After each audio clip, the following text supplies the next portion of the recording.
Be forewarned, if you're a huge fan of the invasion angle, if you love most, if not all, of the elements and stuff that happened in 2001 in the WWF, then this probably isn't the SummerSlam review for you. Just saying. I'm just saying. Now, that's not for me to sit here and say that this show was a total abomination and a total abortion.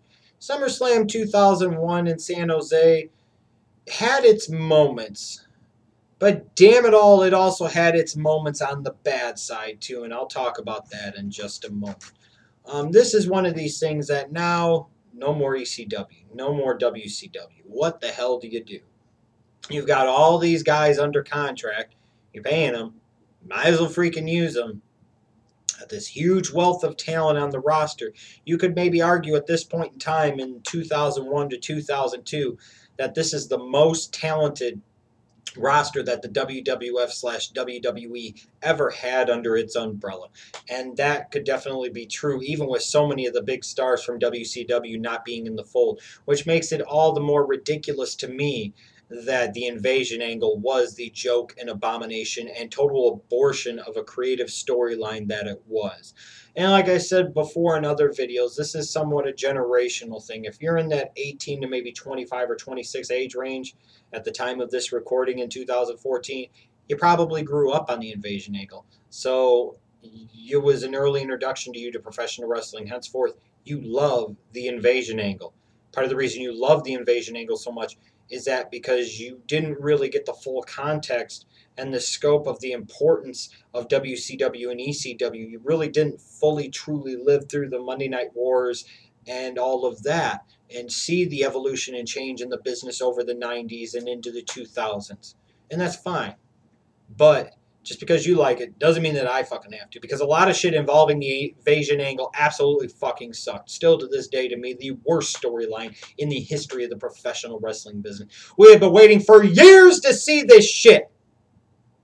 And this is the shit they gave us instead. Good Christ. Anyways, some of the positives on this show. There were a few. Edge versus Lance Storm for the Intercontinental Championship. Good match. Good opener. You know, a nice victory for Edge here, a good showcase for Lance Storm as part of the alliance coming from ECW. You know, this was a good match that accomplished a lot. It was a solid opener. You know, it'd be nice to have this type of solid opener every year for a SummerSlam. Other positive things. X-Pac and Tajiri was okay. I think they unified, the Cruiserweight belt and the light heavyweight title. And that's all fine and good. Even though it was a WWF guy versus a WWF guy, and you have a WCW belt, and I thought that was kind of fucking stupid myself. I thought this match maybe should have went a little longer, but it still, again, it worked for what it needed to do. Chris Jericho versus Rhino wasn't that terribly bad. It was solid. Probably the match of the night would be RVD versus Jeff Hardy in a ladder match for the hardcore title. This was a really good match. You know, you're introducing Rob Van Dam in a strong way. You're also showcasing Jeff Hardy as a singles guy, showing that he could be a big star as a singles guy for your company in the future. You know, this was a match that did a lot of things, and it entertained our asses off. I thought it was a really good match, and to me, the match of the night. So, like I said, there were some good things that happened on this show. There were some good matches on this show. But it just doesn't outweigh all the shit that I saw on this night. It just doesn't. Like, for example, I go to 3 matches that really, truly epitomize to me so much of the crap that was WWF in 2001. You got a steel cage match, mind you, where you're unifying the WCW and WWF Tag Team Championships.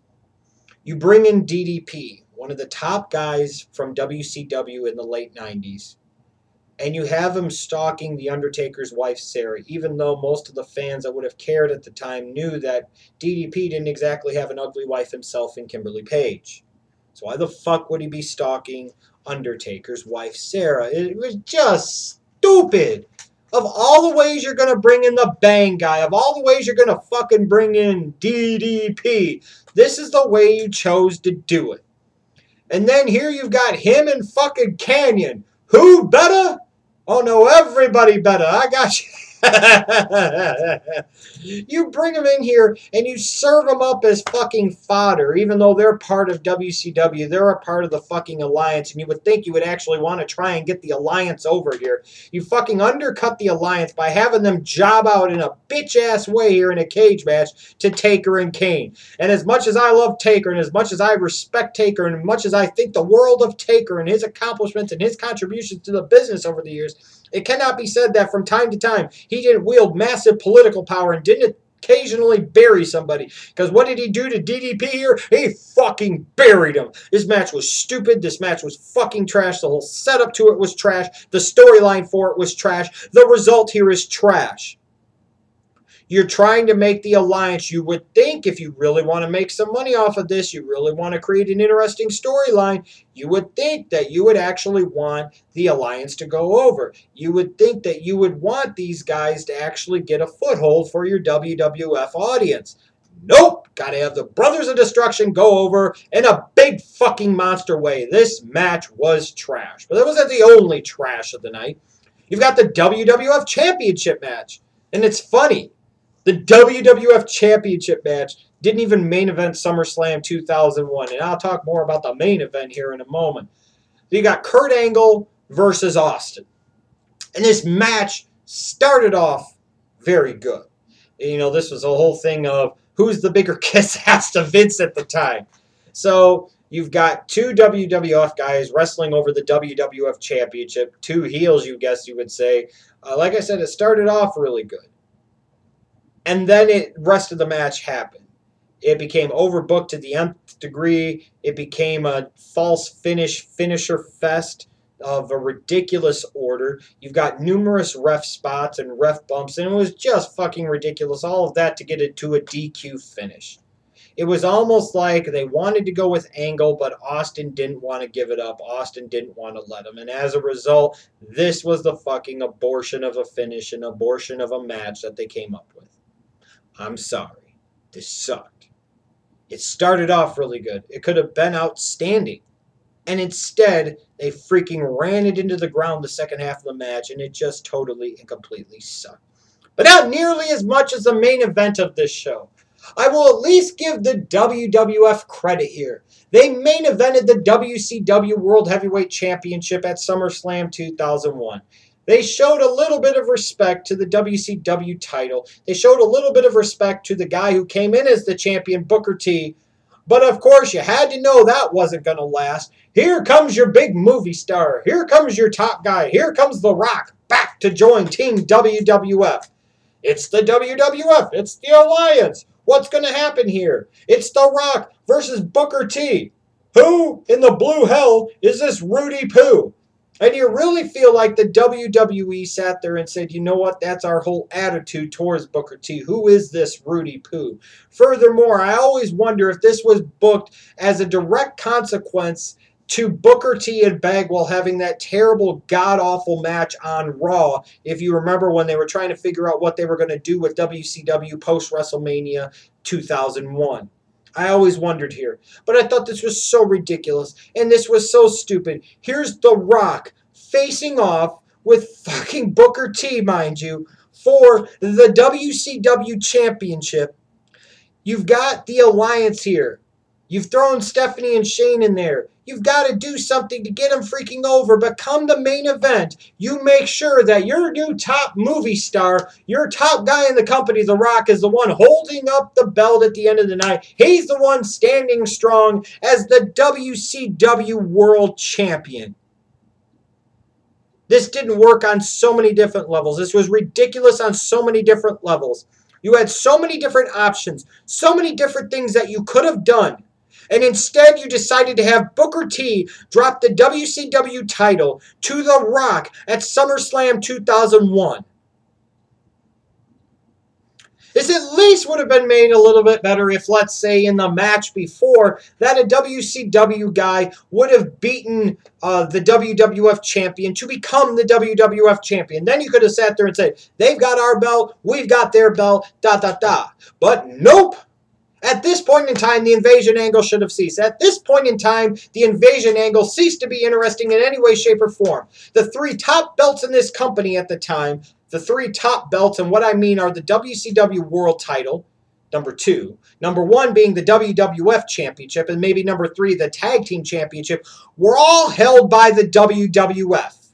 Oh, that's right. The WWF also held after this pay-per-view the Intercontinental Championship. So you could say oh wait, it gets worse. The Unified Cruiserweight and Light Heavyweight Championships were held by WWF people. The only belt that I could think of at this point in time that wasn't held by a WWF individual was the Hardcore title of all fucking belts held by Rob Van Dam. This was the point in time that the invasion angle should have stopped. This was the point in time where you said, if you're going to screw this pooch like this, don't drag it out another 3 fucking months and put the Schleg Daddy and others through this type of fucking misery. Just end it now. I hate so many things about WWF in 2001. And I hate fucking SummerSlam 2001. How stupid. 5 of the top 6 belts are held by WWF guys at the end of the night. Oh, because that's going to put a lot of acid in their steeds. And that's what the people wanted to see. We've been waiting the years to fucking see WWF and WCW. You send WCW to the fucking wolves without all the top guys associated with WCW. You do everything you can to undermine them in order to establish Vince's ego and superiority with the WWF. And it just became a fucking abortion. Fuck this company for what they did in 2001. Fuck this show, and fuck all the people that sit there and try to defend that abortion of a storyline and angle that was the fucking invasion angle. The biggest abomination in abortion and disservice ever served up in the history of professional wrestling, especially to us wrestling fans. And of course, it would only come from the great genius mind of Vince McMahon in the WWF. Fuck this show.